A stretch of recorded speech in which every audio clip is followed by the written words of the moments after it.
What's up everybody, Jake here, and today we're doing another video about Gibson. However, we're going to change things up today. The last few weeks, the internet has been filled with nothing but negative videos about Gibson. So today, I want to take a few minutes and talk about the things they're doing right this year. So as most of you know, about 8 months ago, Gibson gained a new CEO, James Curley, or JC. And the past 8 months, he has done a lot of really good things for the company. So let's take 3 or 4 minutes, ignore the Play Authentic video, and talk about what he's done right. First off, the standards. A Gibson Les Paul standard. They now only come in 3 versions, the 50s, 60s, and the 50s with P90s. And they are just very standard colors, but here's the kicker. They are only $2,500. Now that may seem like a lot for a guitar, but for the flagship Gibson, that is very, very affordable. And that is the cheapest I can ever remember seeing them. So that is just a fantastic thing they've done. And we can't forget to mention, they've ditched the coil splits and coil taps and dip switches and all this stuff, and it is just a straightforward, non-weight relieved Gibson.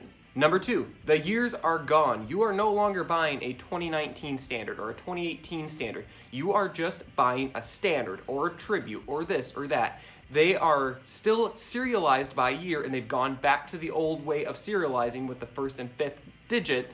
However, they are not classified by their year. Number 3, quality control is a whole new level. I've seen tons of new Gibsons come out of the cases just looking fantastic. There hasn't been any obvious flaws or things that shouldn't have passed inspection. They have just been coming out looking and playing like fantastic instruments. They got rid of that first attempt at the 2019 line, aka this thing. Yeah, they ditched that seafoam guitar, they clearanced everything out dirt cheap, and they replaced it with the revamped line. So that first attempt is long gone.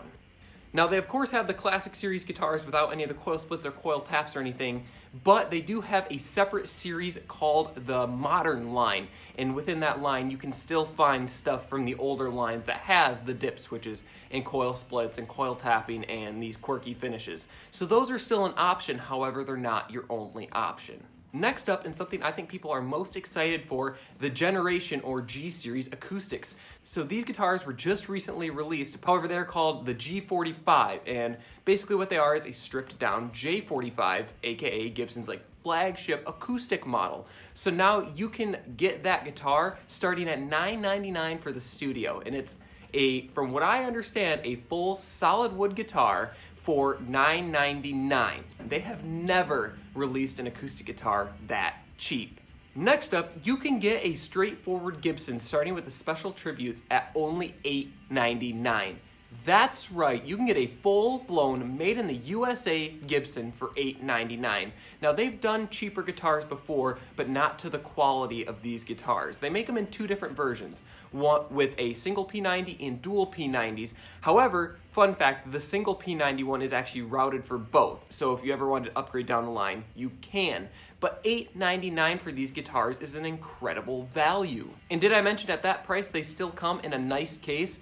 Those Gibson football bags, as I like to call them, are still included. They no longer do those thin nylon bags except for the cheaper Explorers and Vs that those football bags won't fit. The Studios are no longer a joke. The Studios are a straightforward rockin' guitar. They even got rid of the dot inlays.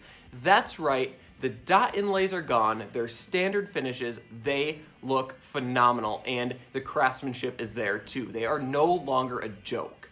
Next up, one of my favorites, Gibson is finally speaking publicly. So for the past few years, they've stayed very quiet. They even skipped a NAMM without saying anything. However, as soon as JC became the CEO, they began to reach out and talk to the community, talk about what they're doing, and we don't feel so lost anymore. Gibson players don't feel so lost with what's coming out next because they're actually speaking to the public. Alright, lastly, and probably the reason most of you are here.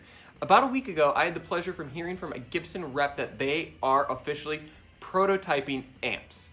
I don't know if they're going to come out yet, but they were very, very open about prototyping them. Wouldn't that be really cool to get some of those old Gibson amps re-released and to see those on the market again? Well, that might become a thing in the next year to come. Who knows? I'm not the right person to say. All I know is I was told they are indeed prototyping. So that is something we can definitely look forward to.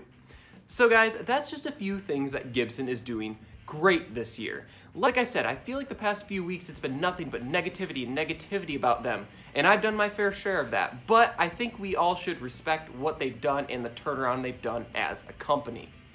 Other than that, guys, that's pretty much gonna do it for this video.